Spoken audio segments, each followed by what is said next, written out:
Hey guys, I'm Dwayne from Yugatech, and in this video, we have the OPPO Reno13 F5G going up against the Redmi Note 14 Pro Plus 5G. Both devices are prominent releases that are competitively priced under 25,000 pesos. With mid-range options getting pricier each year, we are here to help you guys find the best bang for your buck.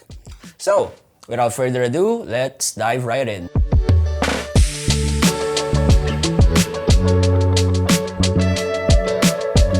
Kicking things off with design, both phones went through stark differences when compared to their predecessors. The Reno 12F released last year had a circular camera enclosure housing 3 sensors. While the Reno 13F still kept its triple rear camera setup, it could be easily mistaken for having dual shooters instead. Meanwhile, the Redmi Note 13 Pro Plus from last year had 3 sensors as well. This year's 14 Pro Plus still retains its triple rear camera setup with its latest iteration, but now features a curved enclosure. Additionally, the Reno 13F moved away from curved edges while the Note 14 Pro Plus adopted it. Both devices have aluminum frames and glass back panels. With these considered, it's kind of interesting to see how the two devices swapped design languages and added their own tweaks. The main distinction is that the Reno 13F has a bit of shine seeping from its enclosure, and the Note 14 Pro Plus gives off more of a muted look. For certifications, the Reno 13F has an IP69 rating while the Note 14 Pro Plus has an IP68 rating. This ensures that both devices are tightly sealed, preventing dust and dirt from entering them. However, the Reno 13F does have an edge as it protects your device from high-pressure water sprays and moisture. To be fair, the Note 14 Pro Plus is still good for submersion beyond 1 meter with minimal condensation. Both devices are good for fresh water but aren't built for salt water or a pool with chlorine. Overall, the segment goes to the OPPO Reno 13F because of its higher ingress protection rating. Frankly though, I feel like Redmi's adjustments to their design language make their offering feel more premium. Moving to the front, both devices have 6.67-inch AMOLED screens with a refresh rate of 120Hz.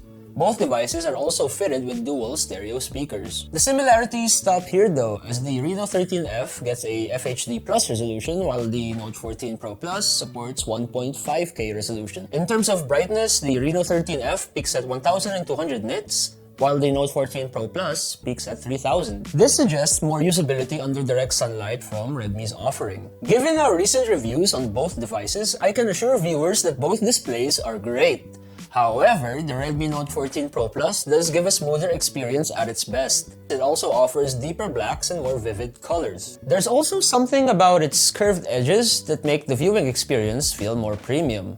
Of course, this is preferential. To clarify though, by no means does this take away from what the Reno 13F offers. It's just a matter of Redmi making it feel like you'd get more bang for your buck display-wise. In terms of sound quality, the Note 14 Pro Plus also has an edge. It offers fuller audio compared to the Reno 13F with notable mids and highs.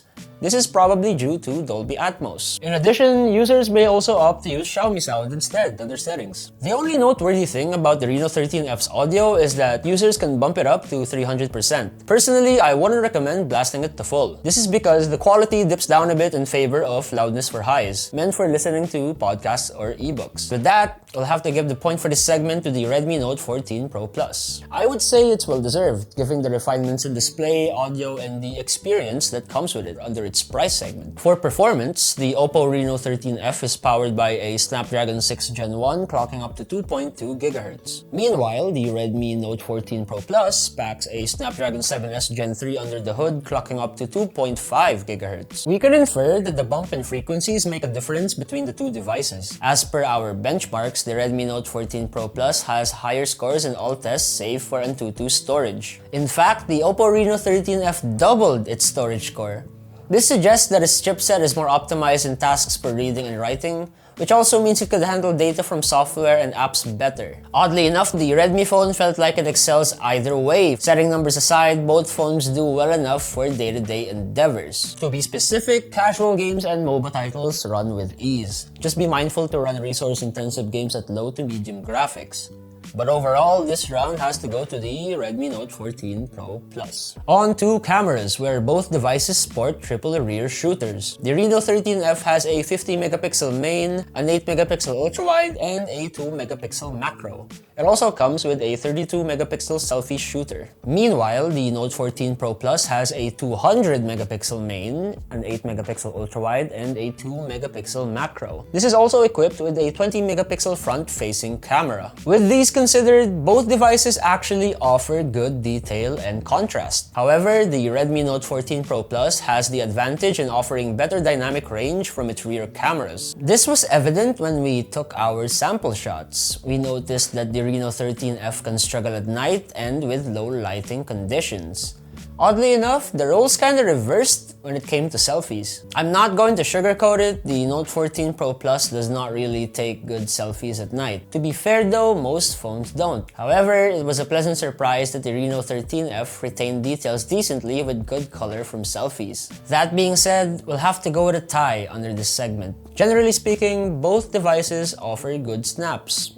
There's just a matter of weighing pros and cons that balance each other out. Funnily enough, this is one of the cases where more megapixels did contribute to better photos. For software, the OPPO Reno 13F runs on ColorOS 15 based on Android 15.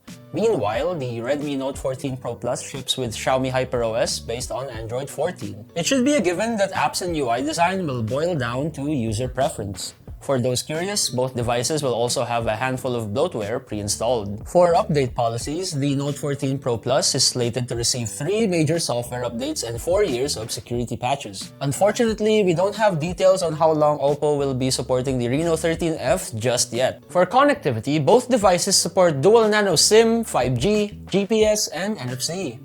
The Note 14 Pro Plus has an edge with eSIM support, Wi-Fi 6, Bluetooth 5.4, and an IR blaster. For reference, the Reno 13F only features Wi-Fi 5 and Bluetooth 5.1. Call quality and connection on both phones work as intended either over Wi-Fi or via a cellular network. With those out of the way, we're going to have to give this round to the Redmi Note 14 Pro Plus. While some could argue that it ships with Android 14, the transparency on software support should be considered. And there's also its eSIM support and IR Blaster feature that makes it more appealing. Next, the Reno 13F packs a large 5800 mAh battery with support for 45 watts of Super VOOC fast charging. As for the Note 14 Pro Plus, it has a smaller 5110 mAh battery with a higher rated 120 watts of hypercharge support. We've used both devices for multiple tasks like browsing, video streaming, and gaming. Given the varying workloads, we used a couple of tests to see how the device fared in battery life. In PC Mark's Work 3.0 battery test, the OPPO Reno 13F offered us 17 hours and 13 minutes of uptime. Meanwhile, the Redmi Note 14 Pro Plus only ran for 11 hours and 49 minutes. This suggests that the Reno 13F uses less power throughout the day in spite of handling multiple apps. Of course, this also means that the Note 14 Pro Plus is a bit battery hungry despite how well it performs. In our standard video loop test, the Reno 13F was able to pump 18 hours and 3 minutes of playback. In contrast, the Note 14 Pro Plus was able to come up with 18 hours and 20 minutes. In terms of charging though, the Redmi Note 14 Pro Plus does have a very obvious lead. As per our review, users only need less than half an hour to juice it from 20% to full. The Reno 13F, on the other hand, takes about an hour or so to power up from empty to full. Alright then, so this has to be a tie. While viewers can say that the Reno 13F can last longer in a day, this is remedied by the Note 14 Pro Plus and its charging speed. It's just a matter of waiting 20 minutes to an hour to balance it with both devices considered. Wrapping up, it's time to unpack what most viewers have been waiting for. How much are these phones? The OPPO Reno 13F 5G starts at 22,999 pesos with 12GB of RAM and 256GB of storage. There's also a model with 512GB of storage with a higher price tag of 25,999 pesos. The Redmi Note 14 Pro Plus 5G, on the other hand, also starts at 22,999 pesos with the same configuration. However, its 512GB variant costs less, with 24,999 pesos. Certainly enough, both devices are competitively priced and are good matches against each other. All things considered, we suggest viewers to check out the Redmi Note 14 Pro Plus instead. It leads segments including display, audio, chipset, and features. However, This doesn't mean that viewers could count the Reno13F out just yet. It's still a solid pickup. I just don't think its overall performance justifies its pricing. I mean, the Honor X9C 5G packs the same exact chipset and it costs $17,000. But what do you guys think though? Are you leaning more towards OPPO or Redmi? Let us know in the comment section which one you like better and why. Also, don't forget to hit that like button, subscribe to our YouTube channel, and hit the bell icon for notifications if you enjoyed our video. You can also find us on Facebook, Instagram, X, TikTok, and yugatech.com for more content, tech news, and reviews. This has been Dwayne. I will see you guys in the next one. Cheers!